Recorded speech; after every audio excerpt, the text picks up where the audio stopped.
我要走了，我会变得更强，总有一天。以严格著称，我的训练事先声明。这负责人了，还真当自己是？你凭什么教我们做事？想不到你竟在这里，的公爵府。大夫人说你已经离开了。这哥们心跳怎么变这么快？你敢违抗我？就凭你这样的身手，也想赢的人，也敢向我挑战？一个连魂师都不是，伤害他！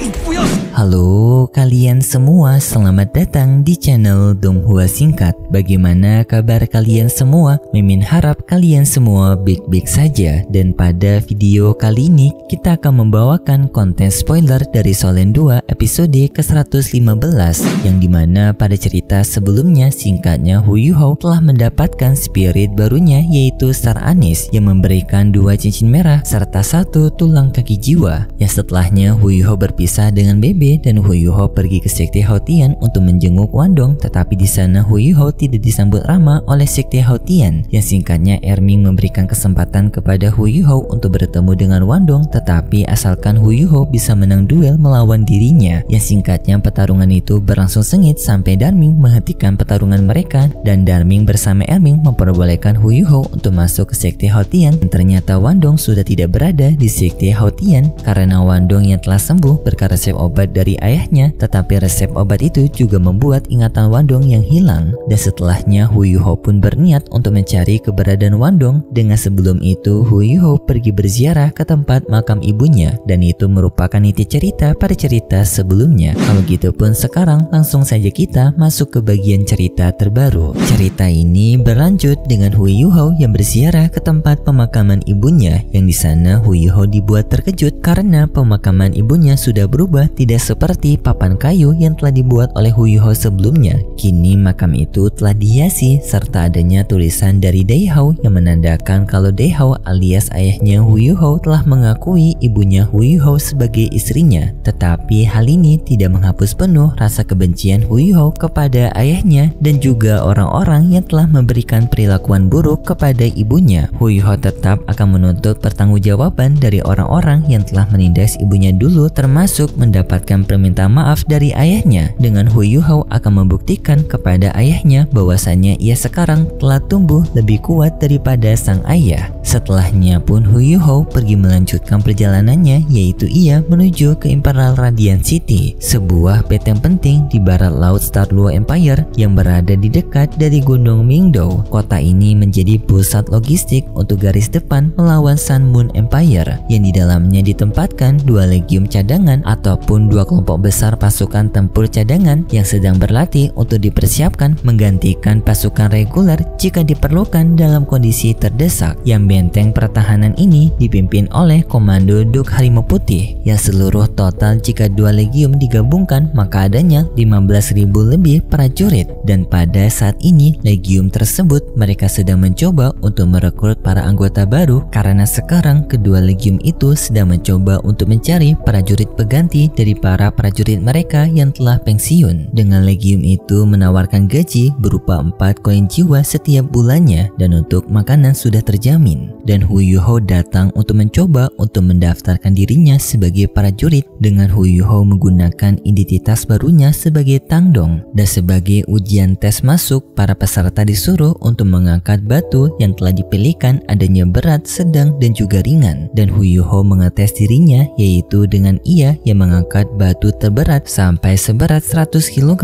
dan Hu Yuhou mampu mengangkatnya, membuat ia lulus dalam ujian ini. Dan Hu Yuhou mendapatkan gelar Private First Class yang lebih tinggi daripada prajurit biasa yang mengangkat batu lebih ringan daripada Hu Yuhou. Dan tujuan Hu Yuhou menjadi prajurit agar dirinya bisa membersihkan kehormatan nama ibunya dengan perjuangannya sendiri dari nol tanpa mendapatkan bantuan dari sekte Tang, Akademi Shrek ataupun Pagoda Roh. Setelahnya pun Hu Yuhou memasuki area pelatihan, yang di sana Hu Yuhou bersama dengan para pasukan baru mendapatkan pengarahan dari komandan tinggi yang bernama bernama Komandan Zhuang Tian. Komandan Zhuang Tian menjelaskan kepada mereka semua bahwasanya pasukan militer merupakan pasukan serius dan hanya orang-orang terbaik yang akan terjun ke medan peperangan. Dan juga prajurit militer terbagi menjadi dua, pertama prajurit tempur dan juga prajurit tambahan. Dan karena di sana Hu Yuhou telah mendapatkan jabatan murid baru yang cukup tinggi, yaitu Private First Class, Hu Yuhou langsung masuk ke dalam prajurit tempur, yang setelahnya 500 pasukan tersisa mereka dibagi menjadi prajurit tempur dan juga prajurit tambahan secara perhitungan besar, yang singkatnya adanya 300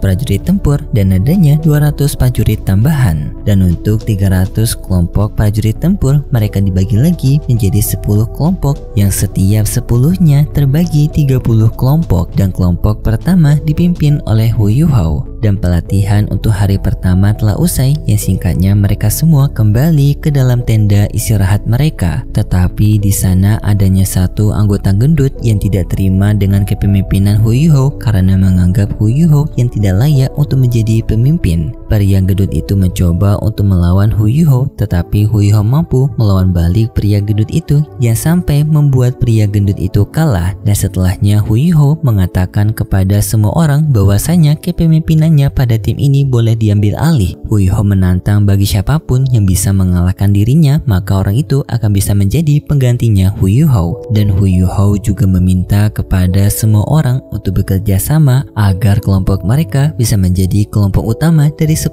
kelompok lainnya. Singkat cerita, pada pelatihan selanjutnya orang-orang kembali berkumpul untuk melakukan pelatihan, dan setelahnya pelatihan dimulai, yang pada pelatihan ini Komandan Zhuang Tian bersama dengan ketiga rekannya akan mengajarkan seluruh pasukan, yaitu kedisiplinan, yang dimana mereka semua disuruh untuk berdiri dan juga berbaris di lapangan tidak bergerak, dan jika nantinya ada yang tidak melakukan barisan dengan benar maka orang itu akan diberikan hukuman berupa cambukan. Setelah beberapa jam berlalu, adanya orang yang mendapatkan hukuman cambukan karena ia yang berpura-pura pingsan. Dan singkatnya, setelah beberapa jam telah berlalu, banyak para peserta yang telah gugur dengan mereka yang terjatuh pingsan, dan sekarang hanya tersisa 2 orang yang bertahan terakhir, yaitu Hu Yuhou dan juga pria lainnya bernama Dai Luoli. Tetapi tak lama kemudian adanya komandan batalion ketiga yang bernama Su Yun datang ke tempat pelatihan, yang Kapten Zhuang Tian menjelaskan kepada semua orang kalau mereka bisa lulus pada ujian militer maka mereka akan menjadi pasukan di bawah kepemimpinan dari Komandan Su Yun. Komandan Su Yun pun datang ke tempat Kapten Zhuang Tian untuk bertanya kepadanya apakah ada pasukan militer berbakat. Komandan Zhuang Tian menjawab adanya 2 bibit unggul, yaitu Hu Yuhou dan juga Dai Luoli. Mereka berdua pun disuruh untuk maju ke depan, dan setelahnya mereka berdua mendapatkan jabatan karena mereka berdua yang dapat bertahan terakhir pada latihan ini, yaitu dengan Hu Yuhou yang dinobatkan untuk menjadi kapten dari barak pertama dan Dai Luoli menjadi wakil kaptennya, yang mereka berdua ditugaskan untuk memimpin barak pertama. Dan Komandan Zhuang Tian mengingatkan kepada semua orang terpilihnya Hu Yuhou dan juga Dai Luoli sebagai kapten dan juga wakil kapten itu karena hasil latihan mereka yang memuaskan. Tetapi jika nantinya kedua orang ini turun performa maka mereka berdua akan bisa digantikan. Hu Yuhou bersama Dai Luoli mengerti hal tersebut, tetapi di sana Hu Yuhou bisa melihat Dai Luoli menatap dirinya dengan tatapan penuh kompetitif, membuat Hu Yuhou menyadari kalau Dai Luoli sepertinya ingin mencoba untuk melampaui dirinya. Singkat cerita, pelatihan hari ini telah usai dan mereka semua pun disuruh untuk kembali ke tenda mereka.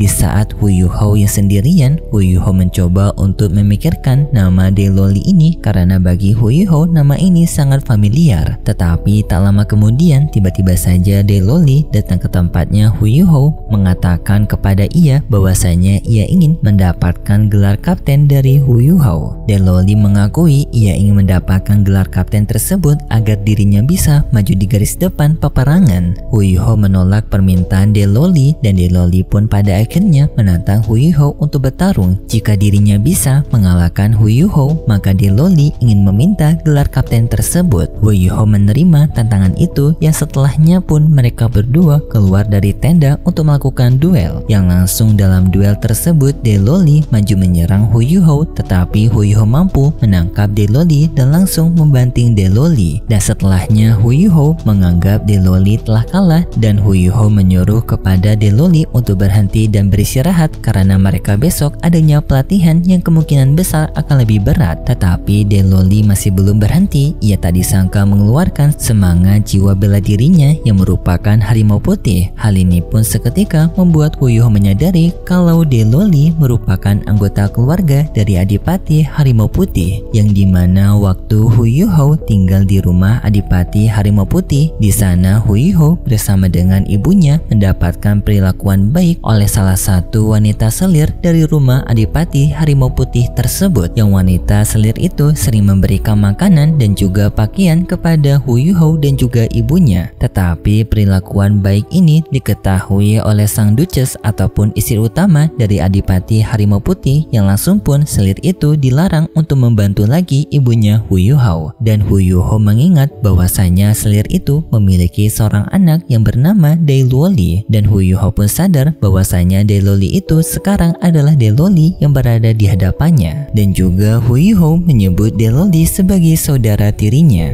Tetapi Deloli yang tidak mengenali Hu Yuhou, yang masih terpengaruh dalam pertarungan duel mereka, yang di sini Deloli mengatakan kepada Hu Yuhou bahwasanya Hu Yuhou tidak akan bisa memenangkan pertarungan ini karena Deloli menganggap Hu Yuhou yang manusia biasa tidak akan mampu untuk menang melawan seorang master jiwa. Hu Yuhou yang mendengar itu mengetahui kalau Deloli keliru dan menganggap Deloli tidak layak untuk menjadi prajurit jika memiliki pikiran seperti itu. Yang lalu pun Hu Yuhou mengatakan kepada Deloli intinya jika Deloli bisa mengalahkan dirinya maka jabatan kapten akan diberikan kepada Deloli. Deloli pun maju menyerang Hu Yuhou, tetapi Hu Yuhou dalam waktu yang tepat ia berhasil menendang perut Deloli yang membuat ia terpental. Hu Yuhou meremehkan Deloli dengan mengatakan kalau Deloli sebagai laki-laki mudah sekali terjatuh. Hu Yuhou bertanya, apakah kau merupakan perempuan? Deloli semakin marah dengan hal ini. Ia semakin mengeluarkan aura kekuatannya, yang ia pun langsung menyerang Hu Yuhou dengan ia menggunakan teknik cakarannya. Tetapi Hu Yuhou mampu memegang tangannya Deloli, yang hal ini membuat Deloli kaget karena genggaman tangan Hu Yuhou yang jauh lebih kuat daripada dirinya. Padahal dirinya merupakan seorang master jiwa yang telah menggunakan semangat jiwa bela diri harimau putih, tetapi genggaman tangan Hu Yuhou jauh lebih kuat daripada dirinya membuat Deloli menjadi sangat kaget, bertanya-tanya apakah Hu Yuhou merupakan seorang manusia karena kekuatan Hu Yuhou sangat tidak wajar dengan manusia biasa. Hu Yuhou memberikan nasihat kepada Deloli dengan mengatakan bahwasanya kekuatan master jiwa bukanlah segalanya, tetapi Deloli tidak setuju dengan perkataan Hu Yuhou. Deloli mengakui kalau Hu Yuhou jauh lebih kuat daripada dirinya, tetapi untuk master jiwa lebih lemah daripada tubuh manusia. Deloli tidak setuju karena Hu Yuhou sendiri tidak bisa untuk melukai dirinya. Hu Yuhou yang mendengar itu merasa tertantang, yang Hu Yuhou pun menyarankan kepada Deloli untuk bersiap-siap, yang setelahnya pun Hu Yuhou menangkap Deloli dan lalu memblokir vitalitas Deloli yang membuat Deloli seketika kembali ke wujud manusianya, yang lalu dibanting oleh Hu Yuhou membuat Deloli pun kesakitan dan juga ia merasa bingung kenapa kekuatannya sebelumnya terasa seperti telah terblokir,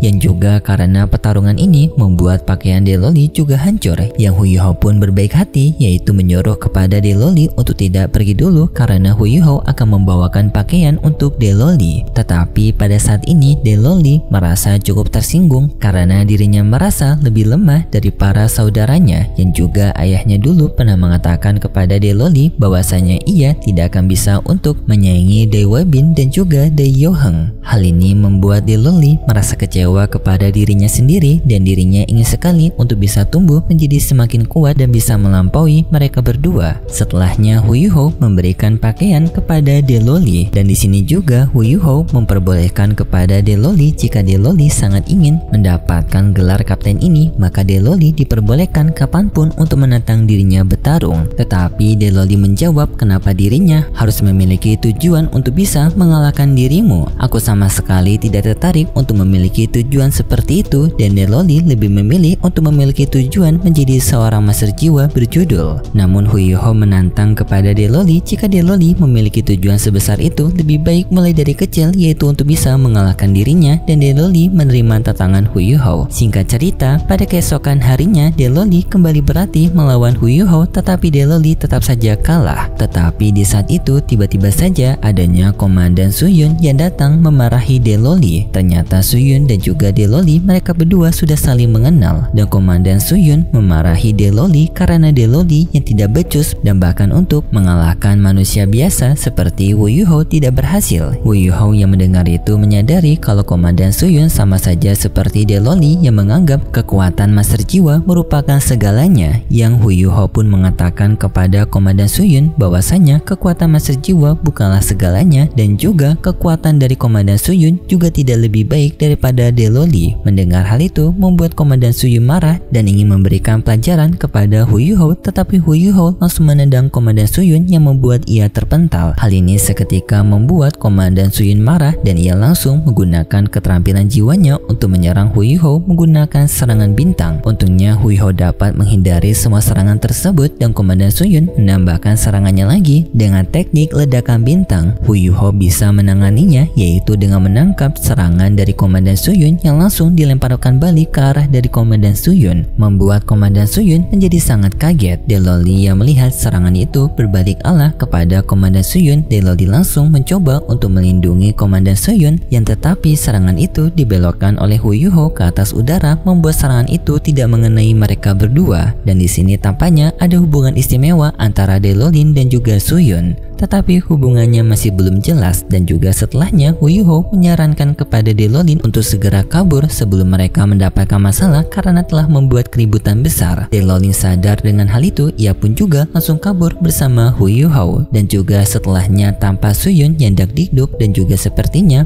merasa baper karena sebelumnya telah diselamatkan oleh Delolin. Dan mohon maaf jika episode kali ini kebanyakan pakai template komik karena untuk episode kali ini merupakan cerita baru di lingkungan militer yang kayaknya baru pertama kali di Donghuanya. Jadi sedikit adanya footage yang bisa menggambarkan bagaimana situasi pada barak militer. Dan untuk pembahasan konten spoiler sampai di sini dulu cuy. Kalau gitu pun terima kasih buat kalian semua yang sudah menonton video ini sampai akhir. Jika kalian suka dengan video kali ini bisa beri like serta subscribe, dan sampai jumpa di video selanjutnya. See ya. 我要走了，我会变得更强，总有一天。以严格著称。我的训练事先声明，这负责人了，真当自己是？你凭什么教我们做事？想不到你竟在这里，的公爵夫。